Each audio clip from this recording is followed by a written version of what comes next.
Okay, so to show you the size of this tin I'm using compared to Altoid tin, you can see it's not as long, not as tall, and the big difference is the width, depth, thickness, whatever. You can see this big red tin is a lot more than the Altoid tin, and a little bit is a lot when you're talking mini survival tins. To start, the inside of the lid to this tin is mirrored, so there's a signaling mirror right there. Uh, I've got about 12 of these waterproof matches. These are Coglin's waterproof matches.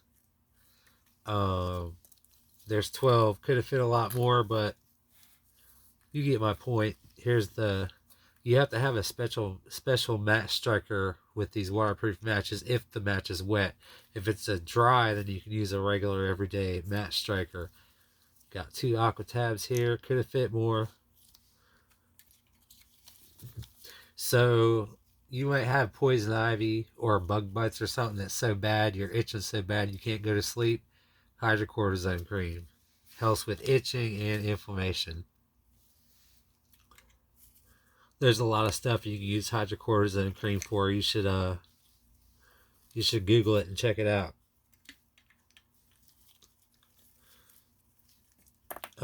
Safety pin, because I always want to have this a large safety pin. I always have something to get those splinters and glass and stuff out of your hand. Thorns. Two beeswax candles. These will burn for a little over 45 minutes. And beeswax candles are good for people with breathing problems because they don't put out smoke.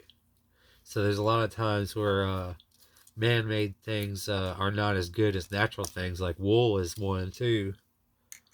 Wool is better than a lot of synthetic fibers. Okay, got a switch light here, and those little squeeze lights that are a little smaller than this are not nearly as good as this switch light. It's brighter, the batteries last longer. I got 5 of these of different colors for 18 bucks, but if you just get the black ones, they come out to, like $1.50 or something when you buy 10.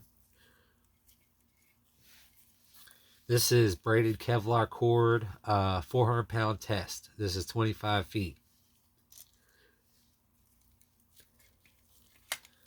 Okay, this ferro rod was like 18 bucks, I think. It's 3/4 of an inch thick. It's got like a lanyard hole in here. Probably lasts longer than some of your thinner ferro rods, just a little bit.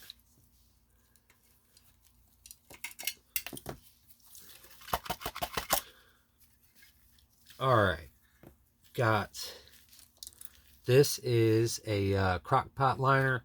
You could probably put 2 gallons of water in it, but you couldn't pick it up because it'd probably break. But 1 or 2 quarts in here is no problem. And to measure how much water you're putting in the bag, you can just figure out how much water this tin holds, and then put however many scoops into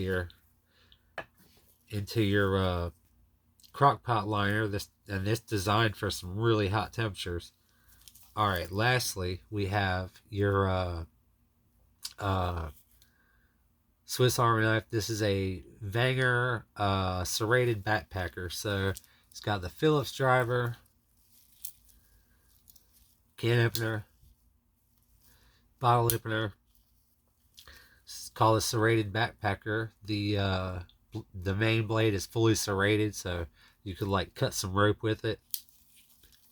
And then for a straight edge, this is a clip point blade, pretty long for such a small Swiss Army knife. So if you need your straight edge, there it is.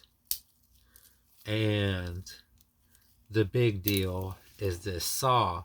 For one, the best ferro striker you can have pretty much is a saw. The back of a saw to a Swiss Army knife is better to strike it from underneath the ferro rod.